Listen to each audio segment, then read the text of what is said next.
Hi everyone, I'm Nick Giangreco. I recently defended my thesis. This is part of my thesis work with Nicholas Tantanetti at Columbia.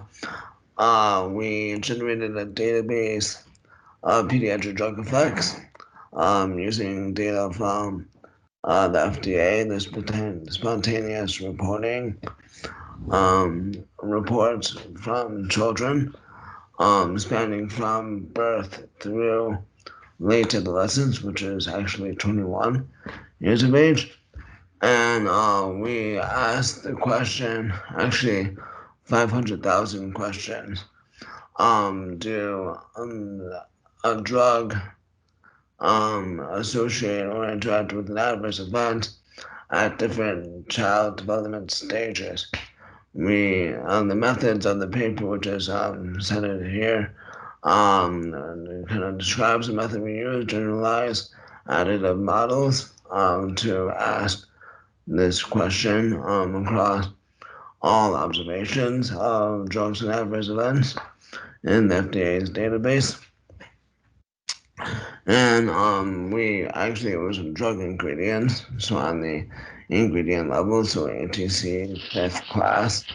And what I'm showing on the right, the figure is out of the about 20,000 significant signals that we identified, we asked if certain um, classes of drugs or classes of adverse events were significantly enriched to be what we termed as drug safety signals versus not. And so we grouped these ADEs within the ATC fifth through first class, or the preferred term in MedDRA, or the system organ class, um, adverse event class.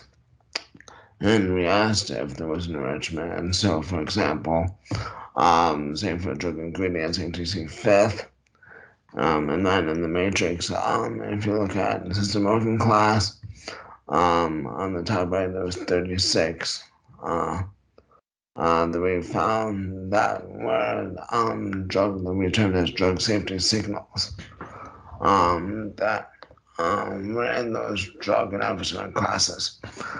And the graphs B down below look at particular drugs, drug ingredients, and I think both system organ classes and higher level greater terms in MedDRA. And we highlighted certain drugs like ketamine, spiking in, say, odds ratio or signal in early and late adolescence for bladder disorders or for renal disorders.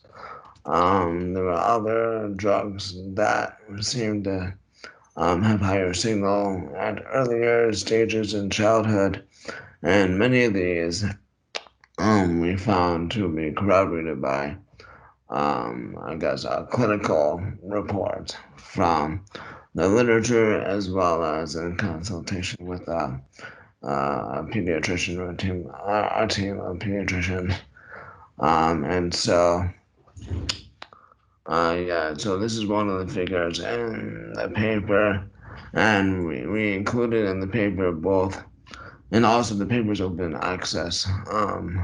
That was from Sal, and we released both the study code, how these safety signals were generated, and how all the plots were generated, and we also released a database, so a SQLite database that includes tables of both the ATC and MedDRA hierarchy, and that was used in the study. And so, yeah, we leveraged these vocabularies heavily, and kind of interpreting and investigating more of these drug safety signals we saw during childhood.